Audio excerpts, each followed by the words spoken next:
ഒരുപാട് ആധികാരികമായിട്ട് സംസാരിക്കാനൊന്നും എനിക്കറിയില്ല. പക്ഷേ ഈ നിലപാടെടുക്കുന്നത് കുറേ താമസിച്ചു പോയി എന്നുള്ളൊരു ഇതാണ് എനിക്ക് തോന്നിയിട്ടുള്ളത്. കാരണം സ്ത്രീകളെക്കുറിച്ച് ഞാൻ സ്ത്രീകൾക്ക് എന്താ പറയുക, അങ്ങനെ വിരോധമായിട്ട് സംസാരിക്കുന്ന ഒരാളൊന്നുമല്ല. പക്ഷേ ഞാൻ പുരുഷന്മാരുടെ ഒപ്പം നിൽക്കുന്ന ഒരാളാണ്. കാരണം ഒരുപാട് കാര്യങ്ങൾ വെച്ച് നോക്കുമ്പോൾ നിങ്ങൾക്ക് ഒരിക്കലും നീതി കിട്ടുന്നതായിട്ട് എനിക്ക് തോന്നിയിട്ടില്ല. കാരണം എന്തെങ്കിലും പറഞ്ഞ് നിങ്ങളിൽ അടിച്ചേൽപ്പിക്കുകയാണ് ഓരോ കാര്യങ്ങളും. അങ്ങനെ ഏൽപ്പിക്കുന്നത് നിങ്ങളെല്ലാവരും കൂടെ ഇങ്ങനെ ഒരു എന്താ പറയുക, ഒരു മെൻസ് അസോസിയേഷൻ കമ്മീഷൻ വരിക എന്നൊക്കെ പറഞ്ഞു കഴിഞ്ഞാൽ സത്യം പറഞ്ഞാൽ അതൊരു നിങ്ങളെ സംബന്ധിച്ച് വലിയൊരു ഭാഗ്യം തന്നെയായിട്ടാണ് ഞാൻ കാണുന്നത്. കാരണം വരണം, ഇത് വന്നാൽ മാത്രമേ നിങ്ങൾക്ക് എല്ലാവർക്കും ഈ സ്ത്രീകൾ മാത്രം എന്താണ്, ഞാനൊരു സ്ത്രീയാണ്, ഞാനൊരു അമ്മയാണ്, എല്ലാം ശരി തന്നെ. പക്ഷേ ചില പോയിൻറ്റ്സ് നോക്കുമ്പോൾ നിങ്ങളുടെ ഭാഗത്ത് ഒരുപാട് ന്യായങ്ങളുണ്ട്. ആ ന്യായങ്ങൾ ഇതുവരെയായിട്ടും ആർക്കും അതൊന്ന് എന്താ പറയുക, അതിനൊരു നിയമം കൊണ്ടുവരാനോ അല്ലെങ്കിൽ നിങ്ങളെല്ലാവരും എല്ലാവരും കൂടെ ചേർന്ന് നിന്ന് അതിനെ പ്രതിരോധിച്ച് മുന്നോട്ട് ശക്തമായിട്ട് വരണം. സ്ത്രീകൾ മാത്രമല്ല, പുരുഷന്മാർക്കും സ്ത്രീകൾക്കൊക്കെ ഒരേപോലെ തന്നെ തുല്യ പ്രാധാന്യമുണ്ട്, എല്ലാം ശരി തന്നെ. പക്ഷേ ഒരു ചെറിയൊരു കാര്യം, ഒരു നിസ്സാര കാര്യം ഞാൻ അതിനകത്ത് ശ്രദ്ധയിൽപ്പെടുത്താം. ഒരു ഹോട്ടൽ റൂമിൽ തന്നെ ഒരു ലേഡി ഒരു റൂമിൽ കയറി വന്നാൽ തന്നെ അവരത് പുറത്തിറങ്ങിയിട്ട് പറയുന്നത് എന്തോ, അതുവരെ 6 മാസത്തോളം നിങ്ങൾ പുരുഷന്മാർ അനുഭവിക്കുന്ന ഒരു വേദന അതെന്താണെന്നുള്ളത് ഞാനൊരു സ്ത്രീയാണ്, ഞാനൊരു അമ്മയാണ്, എല്ലാം ശരി തന്നെ. പക്ഷേ ആ പുരുഷന്മാരുടെ ഭാര്യ, അമ്മ എന്ന് പറയുന്നതൊക്കെ സ്ത്രീകൾ തന്നെയല്ലേ. അവർ ഇത് അനുഭവിക്കുന്നതോ 6 മാസം തെളിഞ്ഞു വരുന്നവരെ എന്ത് തെളിവ് കൊടുക്കാൻ സാധിക്കും? ഞാൻ പറയുന്ന ഒരു സ്ത്രീ ധൈര്യമായിട്ടൊരു ഹോട്ടലിലോ റൂമിൽ ചെല്ലുവാണെങ്കിൽ അതിൻ്റെ എല്ലാ ഉത്തരവാദിത്വം അവർ തന്നെ ഏറ്റെടുക്കണം, ആ സ്ത്രീ ഏറ്റെടുക്കണം. അല്ലാതെ പുരുഷന്മാരെ അല്ല കുറ്റം പറയേണ്ടത്. അവരിതെങ്ങനെ അപ്പം തന്നെ തെളിയിച്ച് കാണിച്ചു കൊടുക്കാൻ പറ്റുമോ നമുക്ക്? ഒന്നുമില്ല. അപ്പോൾ ഇതുപോലെയുള്ള കാര്യങ്ങൾ ഞാൻ ഇതിനകത്ത് മെൻഷൻ ചെയ്തിരിക്കുന്ന കുറേ കാര്യങ്ങൾ ഞാൻ സത്യം പറഞ്ഞാൽ എൻ്റെ മനസ്സിലോർത്ത കാര്യങ്ങളൊക്കെ ഇതിനകത്ത് കൊടുത്തിട്ടുണ്ട്. ഒരു പ്രശ്നം ഉണ്ടായി കഴിയുമ്പോൾ പുരുഷന്മാരുടെ മുഖം മാത്രം അങ്ങ് കാണിക്കുക, ആ സ്ത്രീയുടെ മുഖം അങ്ങ് മറച്ചു വെക്കുക. രണ്ടുപേരും തുല്യ കുറ്റക്കാരല്ലേ? ഇപ്പോൾ 1 കൊല്ലത്തോളം കൂടെ പോയി ഒരു സ്ത്രീയെ എന്തുകൊണ്ട് പുറത്ത് കാണിക്കുന്നില്ല? ഇപ്പോൾ തന്നെ എന്തോ ഒരു കേസ് കഴിഞ്ഞ് ഒരു ലേഡി പുറത്തിറങ്ങി അവർക്ക് കുറ്റം ചെയ്ത് അവർ ജയിലിലൊക്കെ നല്ല രീതിയിൽ നടന്നു. ഇവർക്ക് നേരത്തെ നല്ല രീതിയിൽ ചെയ്താൽ ഈ കുറ്റം ചെയ്യുമോ? അപ്പോൾ അതൊക്കെ നമ്മൾ സ്ത്രീകൾക്ക് സപ്പോർട്ട് ചെയ്ത് ഞാൻ ഒരിക്കലും സംസാരിക്കില്ല. അവർ അങ്ങനെ ചെയ്യരുതെന്നേ ഞാൻ പറയുള്ളൂ. ഇത് കഴിഞ്ഞ ദിവസം തന്നെ മറ്റേ ജിഷ്ണു ആ കൊലക്കേസിലും ആ അമ്മ അനുഭവിക്കുന്ന ദുഃഖം എങ്ങനെ തീർക്കാൻ പറ്റും? മാനസാന്തരം വരുമോ? ഇല്ല. സ്ത്രീകളിലാണെങ്കിൽ പോലും തെറ്റ് ചെയ്തിട്ടുണ്ടെങ്കിൽ തീർച്ചയായിട്ടും അവർ ശിക്ഷ അനുഭവിക്കുക തന്നെ വേണം. അത് ആ സ്പോട്ടിൽ കൊടുക്കണം.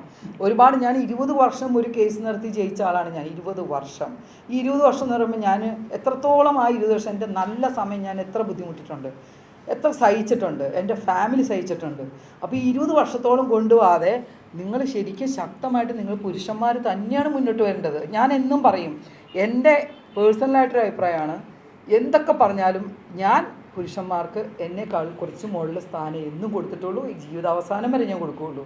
കാരണം എന്തിനാണ് നമ്മൾ ഇതുപോലെ സ്ത്രീകളെ മാത്രം സപ്പോർട്ട് ചെയ്ത് നിങ്ങൾ എന്ത് വിഷയം എടുത്ത് നോക്കിക്കോളൂ. ഒരു മാധ്യമം എന്ന് പറയുന്ന അവരുടെ കർമ്മമാണ് ചെയ്യുന്നത്. മാധ്യമത്തിന് എപ്പോഴും ഓരോ സ്ഥലത്തും ഓരോ കാര്യങ്ങൾ റീച്ചെത്തിക്കുന്ന മാധ്യമങ്ങളെയാണ് ഞാൻ ഒരുപാട് സ്നേഹിക്കുന്നുണ്ട്.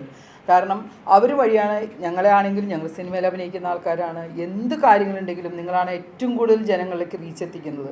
അത് നിങ്ങളുടെ എന്താ പറയുക, കർമ്മം എന്ന് പറയുന്നത് നിങ്ങൾ ജോലി ചെയ്യുന്നതിൻ്റെ ഒരു ഭാഗമായിട്ട് അത് മുന്നോട്ട് വരുന്നത്. അതിനെ കുറ്റം പറയാൻ ഒരുപാട് ആൾക്കാരുണ്ട്. ഇവർക്ക് വേറെ പണിയില്ലേ, മാധ്യമങ്ങൾക്ക് ഇതാണ്. മാധ്യമങ്ങളുടെ പണി ചെയ്യുക വേണം, ജനങ്ങൾ അറിയണതല്ല. പക്ഷേ ഇപ്പം ഞാൻ പറഞ്ഞു വന്ന് വേറെ ഒന്നുമല്ല, സ്ത്രീകൾക്ക് മാത്രം ഒരു സംഘടനയല്ല, തുല്യശക്തിയായ പുരുഷന്മാർക്ക് ഇതുപോലൊരു സംഘടന വന്ന് നിങ്ങളെല്ലാവരും, പ്രത്യേകിച്ച് നിങ്ങൾക്കറിയാം, നിങ്ങളെല്ലാവരും ഫാമിലി എല്ലാവരും ഉള്ളത് തന്നെയാണ്, പത്രക്കാരായാലും ആരാണെങ്കിലും, ഇതുപോലെയുള്ള സന്ദർഭങ്ങളിൽ പുരുഷന്മാരും സ്ത്രീകളും എന്തെങ്കിലും തെറ്റ് ചെയ്ത് തുല്യമായിട്ട് തന്നെ അവരെ പുറത്ത് കാണിക്കണം. ഒരിക്കലും മറച്ചു വെക്കരുത്. കുറ്റം ചെയ്തിട്ടുണ്ടെങ്കിൽ സ്ത്രീകളായാലും ഒരുപോലത്തെ ശിക്ഷ കൊടുക്കണം. പുരുഷന്മാരെ മാത്രം അങ്ങ് മാറ്റി വയ്ക്കുക, സ്ത്രീകളെ മാത്രം അങ്ങനെ ചെയ്യുക, അവർ ജയിലിൽ നല്ലപോലെ ചെയ്തു, അങ്ങനെ ചെയ്തു, ഇതൊന്നും അല്ലല്ലോ നമുക്ക് വേണ്ടത്. അപ്പോൾ എനിക്ക് കൂടുതലായിട്ട് അറിയില്ല. ഞാൻ എന്തൊക്കെ പറഞ്ഞാൽ, ഞാനിപ്പോൾ ഈ കഴിഞ്ഞ 2-3 ദിവസം ചെറിയ കുറച്ച് വാക്കുകൾ പറഞ്ഞ് വലിയ വൈറലായി എന്ന് പറഞ്ഞു. ഞാൻ പറഞ്ഞത് ഇപ്പോഴും ഞാൻ ആവർത്തിച്ച് പറയും, പുരുഷന്മാരെ നമ്മൾ ഒരുപാട് നിയന്ത്രിച്ച്, നമ്മുടെ ഭർത്താവിനെ നിയന്ത്രിച്ച് വീട്ടിൽ തളച്ചിടേണ്ട ആൾക്കാരല്ല. പുരുഷന്മാരെന്ന് പറഞ്ഞാൽ സ്നേഹം കൊടുത്ത് സ്നേഹം വാങ്ങാം എന്നുള്ള ഒരു അഭിപ്രായക്കാരിയാണ് ഞാൻ പറഞ്ഞു. അപ്പോഴും ഞാൻ പറഞ്ഞു, മദ്യത്തെക്കുറിച്ച് ഞാൻ പറഞ്ഞു, അതൊന്നും വലിയ തെറ്റായ കാര്യമൊന്നുമല്ല. പുറത്ത് പോയി എന്തെല്ലാം കാര്യങ്ങൾ ഇവിടെ നടക്കുന്നുണ്ട്. വസ്ത്രധാരത്തെക്കുറിച്ച് കുറേ പേരെന്നോട് ചോദിച്ചു.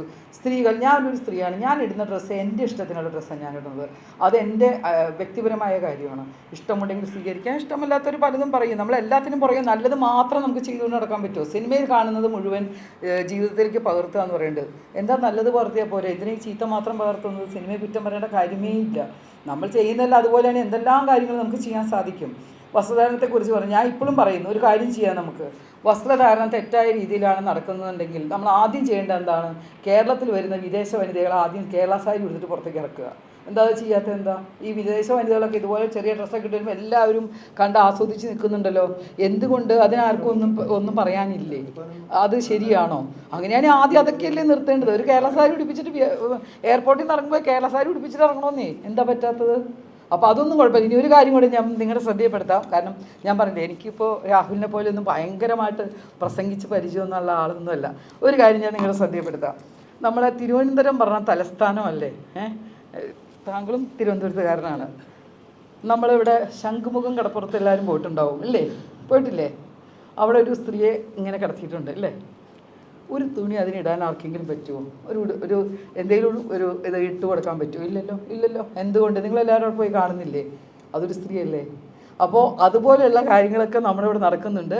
ഞാൻ പറഞ്ഞ ഇതൊന്നുമല്ല കാര്യം. ഇപ്പം നിങ്ങളെടുത്തിരിക്കുന്ന ഈ ഡിസിഷൻ, അതായത് പുരുഷന്മാർക്കുള്ള ഈ ഒരു സംഘടന, എന്തായാലും ഇതിനെ ശക്തമായി ആരെന്തൊക്കെ പറഞ്ഞാലും ഞാൻ ഇതിൻ്റെ ഒപ്പം നിങ്ങളുടെ കൂടെ തന്നെ ഉണ്ടാവും. പുരുഷന്മാരുടെ കൂടെ ഞാൻ നിൽക്കും. ഇനി ആരും എന്നെ എന്ത് ചെയ്താലും വേണ്ടില്ല, പുരുഷന്മാരെ സപ്പോർട്ട് ചെയ്യുക എന്നുള്ളത് എൻ്റെ ഏറ്റവും വലിയൊരു കാര്യമാണ്. അതിനി രാഹുൽ എന്ത് കാര്യത്തിന് വിളിച്ചാലും ഞാൻ മുന്നോട്ട് വരും.